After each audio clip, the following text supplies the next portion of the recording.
So we got the whole crew here for our post game show. Positives. I'm gonna start with Heather. Um, What do you like about it? well, first of all, I think the area being so close to the Romo over here and the hospital. Right. I think if this probably be elevated, increase that tenant profile, you can pull from people from the hospital, people who want to be close to this area. I think there's a lot of potential there. And it definitely is like resort style living. Like the pool's beautiful. I think with enough money, it could have a lot of amenities. There's certainly space for it. And big bedrooms. I don't know. A lot of money. What do you mean? Because it seems fine. The exteriors right now wouldn't need a lot of money, right? No, but the insides do.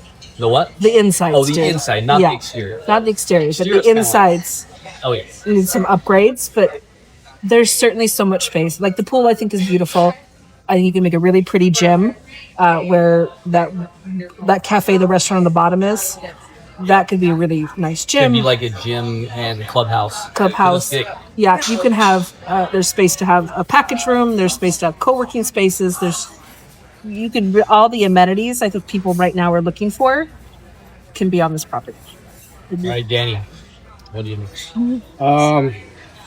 Structural integrity. It's a solid building. Like John and I talked about earlier, not sure what's going on with the plumbing. Kind of a little bit concerned about that.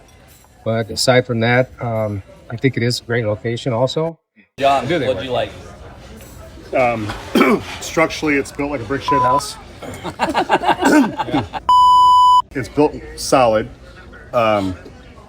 Because of that, though, we can't really move walls too much because it's really... It is what it is. It is what it is. I think the pool looks pretty good. There's a new BAC chiller tower, which is good, but those things have a certain life to them, so at least they redid that. And the location's I think it's dipped out. 24th Street and Thomas is dipped out to about as low as it's going to get.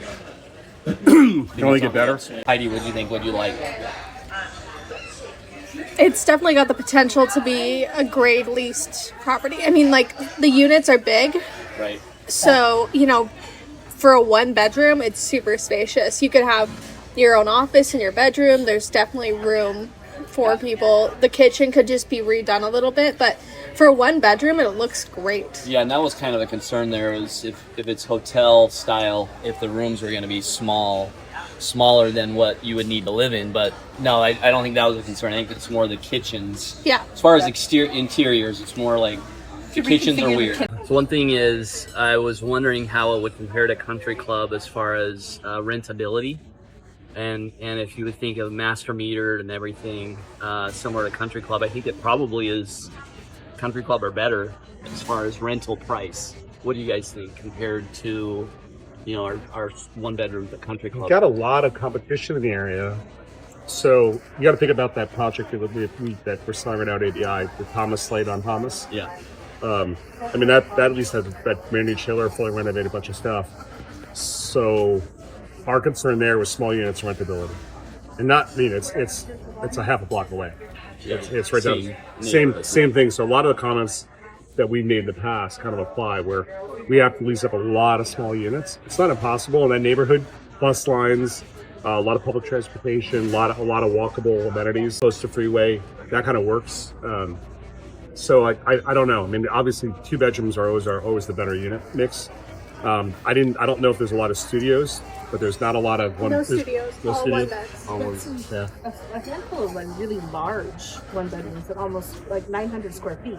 And the first one we saw is 95% of them, and those are still large bedrooms. It had 2 beds. What's the size of the bedroom? It was very large. Felt a little more. Oh, You could definitely have I a can little work with office. this. You could have an in-home office in there. You have space.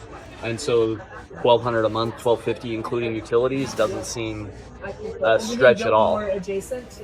Yeah. I think there's a lot of benefits of like amenities we can add or upgrade here that would make it unique. Like in that main area, doing an Amazon welfare area, things like that would bring up the tenant profile.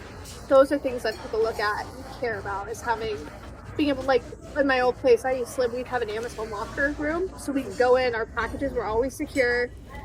The first floor gym by the pool be a great amenity for people. So the amenities, I think, is what could bring up the value if we had quality amenities. If this building was vacant and gutted, it'd almost be, I know it sounds crazy, but almost be better. Because someone's already at least tore everything out, and we just come back and put it in. So we're looking at, this is, make a car analogy. This is an old hot rod that someone hasn't torn apart yet, but it's, everything's shot on it, and we just got to figure out what the back end value would be, the cost to do it, and the timing to do it, and then how that makes sense. And just with the cost of capital right now, I think it's like 10,000 per unit's kind of, that's it. If you get into the 25, 30, it just, we're not in that market. And you guys, this is the first time we've looked at a building of this kind of height. Things change when you go from a 2-story construction property to a 5. There's so many things that change about how you work on things, scaffolding, the OSHA requirements, the water pressure that you create, the stuff you have to do.